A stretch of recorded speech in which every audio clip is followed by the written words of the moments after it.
السلام علیکم، دس از عمران آفتاب۔ ناظرین، آج میں آپ کو زندگی کی وہ حقیقت بتانے کے لیے جا رہا ہوں جس کا شاید آپ سب کو پتہ تو ہے لیکن اس کی اہمیت کا احساس نہیں ہے۔ کیا آپ کو پتہ ہے کہ اللہ تعالیٰ نے آپ کو ایک لیڈر پیدا کیا تھا، لیکن پھر دنیا کے یا کچھ لوگوں کے کہنے اور سکھانے پر آپ نے غلط بلیفز اور نیگیٹیوٹیز کو اپنی زندگی کے اندر جگہ دی اور اللہ تعالیٰ کی دی ہوئی بلیسنگ سے کفران نعمت کیا؟ جی ہاں، آپ جب اپنی پیدائش کے مراحل سے گزر رہے تھے، یعنی فرٹیلائزیشن کے پروسیس میں تھے، تو ملینز آف سپرمز میں سے آپ ہی تھے جس نے وہ ریس جیتی اور لیڈر بنے اور آپ کا اس دنیا میں وجود ممکن ہوا۔ یعنی آپ تو پہلے ہی دن سے لیڈر تھے، اللہ نے آپ کو پہلے ہی دن سے لیڈر بنا کر بھیجا۔ پھر کیا ہوا کہ ایک عام سی اور سادہ سی زندگی گزارنے پر آپ مجبور ہیں۔ آپ بزنس آرگنائزیشن، سوسائٹی، کمیونٹی یا ایون گھر کے اندر اپنی لیڈرشپ کی خصوصیات کو حاصل کر سکتے ہیں اور اپنی کھوئی ہوئی حیثیت پا سکتے ہیں۔ دنیا کے بزنس کے عظیم لوگ جیسے ایلان مسک، جیف بیزوس، مارک زکربرگ اور پالیٹکس کے عظیم لوگ Nelson Mandela, Abraham Lincoln, Martin Luther king, Quaid Azam Gandhi اور ان جیسے بہت سارے عظیم لیڈرز میں کیا بات تھی جس کی وجہ سے انہوں نے دنیا پہ اپنا اثر چھوڑا؟ کیا آپ وہ خصوصیت حاصل کر سکتے ہیں؟ جی ہاں، بالکل کر سکتے ہیں، کیونکہ لیڈرشپ ایک پروسیس کا نام ہے۔ Leadership is an influence of personal power that leads community towards the common purpose. Personal power ہی اصل طاقت ہے، نہ کہ پوزیشنل پاور۔ دنیا کے عظیم لوگوں نے اپنی پرسنل پاور کو استعمال کر کے دنیا پہ اپنی داغ بٹھائی۔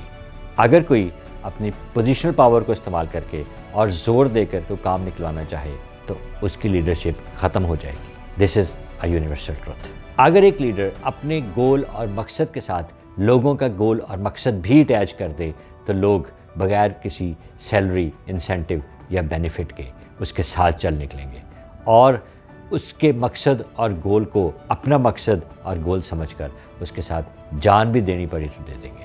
اگر آپ اپنے گول کے ساتھ لوگوں کے مفادات کو اٹیچ کر دیں گے تو لوگ دل و جان سے آپ کے ساتھ کام کرنے کو تیار ہوں گے۔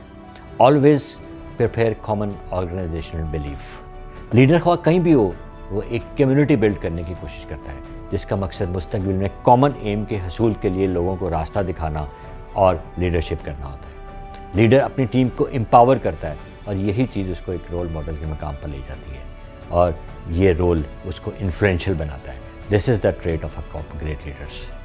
لیڈر وہ ہے جو دوسروں کو انسپائر کرتا ہے اور پازیٹیو اپروچ کے ساتھ آگے بڑھتا چلا جاتا ہے، اور یہ پازیٹیو اپروچ اس کے ڈفرینٹ ایکشنز میں ہمیں نظر آنی چاہیے۔ کسی بھی طرح کا پریشر ہو اس میں کام رہنا اور موٹیویشن لیول کو اپ رکھنا بھی ایک لیڈر کی بہترین کوالٹیز میں سے ایک کوالٹی ہونی چاہیے۔ ایک لیڈر ریلیشن شپ بلڈنگ پہ فوکس کرتا ہے اور اپنی ٹیم کے اندر پرسنل لیول کی انٹیمیسی ڈیولپ کرتا ہے تاکہ ان کی اسٹرینتھ اور ویکنیسز کو جان سکے۔ ٹرسٹ اور رسپیکٹ پہ بنایا جانے والا ریلیشن شپ ہی افیکٹو لیڈرشپ کی بنیاد ہے۔ آنیسٹی اینڈ انٹیگریٹی ایک لیڈر کی سب سے بڑی کوالٹی ہوتی ہے۔ آپ کیسے کسی کو اپنی آرگنائزیشن یا کسی بھی جگہ پہ آنیسٹی اور انٹیگریٹی کا درس دے سکتے ہیں جب تک آپ خود اس کا مظاہرہ نہ کریں؟ لیڈر اس وقت تک کامیاب نہیں ہو سکتا جب تک وہ اپنے ویلیوز اور بلیف کے ساتھ سٹک نہیں رہتا۔ لیڈر کو اپنے فیصلوں پر پورا اعتماد ہونا چاہیے۔ اگر وہ خود ہی اپنے فیصلوں سے انشور ہوگا تو لوگ اس کو کیسے فالو کریں گے؟ لیڈر کو ٹف ڈیسیژنز اور چیلنجز کا سامنا کرنا پڑتا ہے، کبھی کبھی کیلکولیٹڈ رسک بھی لینے ہوتے ہیں۔ لیڈر ہمیشہ ریزلٹس کو دیکھتا ہے نہ کہ چیلنجز کو، کیونکہ اس کا ایک ویژن اور پرپز ہوتا ہے۔ ایک لیڈر ویژن کو کریٹ کرتا ہے اور اپنی جذباتی وابستگی اس کے ساتھ اٹیچ کرتا ہے اور اس ویژن کو اپنے فالوورز اور اپنے جونیئرز کے ساتھ شیئر کرتا ہے اور اس کو اس ویژن کی ایک بگ پکچر بھی دکھاتا ہے تاکہ لوگوں کو پتہ چلے کہ وہ ویژن بنانے کے پیچھے اس کا کیا مقصد تھا اور اس ویژن کا ان کی آئندہ زندگی میں کیا مقصد ہوگا اور ان کے لیے کیسے بینیفیشل ہوگا۔ تو اس کے بعد لوگ ایک مشترکہ حکمت عملی اور ایکشن پلان تیار کرتے ہوئے کامیابی کی طرف آگے بڑھتے ہیں، یعنی کمٹمنٹ اور پیشن کا ایک انتھک اظہار کیا جاتا ہے۔ یہ چیز آپ کی ٹیم کے اندر ایک انرجی پھونک دیتی ہے جو بہترین پرفارمنس دینے میں انتہائی کارگر ثابت ہوتی ہے۔ اگر آپ کی ٹیم بھی اتنی ہی کمیٹیڈ ہے جتنے کہ آپ خود ہیں تو کوئی بھی چیز آپ کو سکسیس کے راستے پر جانے سے نہیں روک سکتی، اور یہ تب ممکن ہوتا ہے جب ایک لیڈر ڈیسیژن میکنگ میں انتہائی اسٹرانگ ہوتا ہے۔ ایک لیڈر کو فیصلہ صحیح وقت پر اور صحیح لینا بھی بہت ضروری ہوتا ہے، کیونکہ اس کے فیصلے کا اثر اس کے تمام سٹیک ہولڈرز کی زندگیوں اور ان کے باقی معاملات پہ پڑ سکتا ہے۔ لہٰذا ایک لیڈر کو تمام سٹیک ہولڈر کو بھی ساتھ لے کے چلنا ضروری ہوتا ہے، اور یہ بھی بہت ضروری ہے کہ اگر ایک لیڈر ڈیسائیڈ کر لے کوئی چیز تو اس کے ساتھ مکمل طور پہ سٹک رہے۔ ایک اچھا لیڈر ایک بہترین کمیونیکیٹر بھی ہوتا ہے۔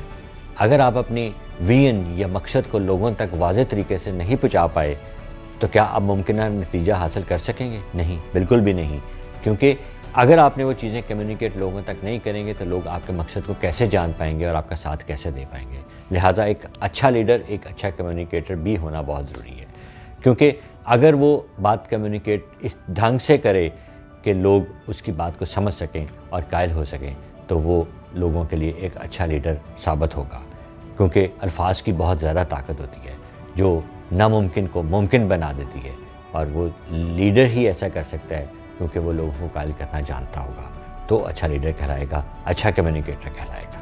ایموشنل انٹیلیجنس بھی لیڈرشپ کی کوالٹیز میں ایک بہت بڑی کوالٹی ہے۔ اگر ایک لیڈر ایموشنلی انٹیلیجنٹ ہے تو وہ لوگوں کے احساسات، لوگوں کے فیلنگز اور ایموشنز کو انڈرسٹینڈ کر پائے گا، ان کے دکھ درد کو انڈرسٹینڈ کر پائے گا، ان کے فیلنگز کو اچھے طریقے سے سمجھ پائے گا، اور اس طریقے سے اگر ایک لیڈر ایموشنلی انٹیلیجنٹ ہے تو وہ بہتر طریقے سے کانفلکٹ ریزولوشن بھی کر پاتا ہے۔ اور اس کے اندر ایک سیکنڈ فیکٹر جو ہوتا ہے وہ ہوتا ہے ایمپتھی کا، اور ایک ایمپتھی جو ہے مطلب ہمدردی کا عنصر ایک لیڈر کے اندر ہونا بہت ضروری ہے، اور یہ چیز ہمیں ڈکٹیٹرشپ کے اندر نہیں دیکھنے کو ملتی۔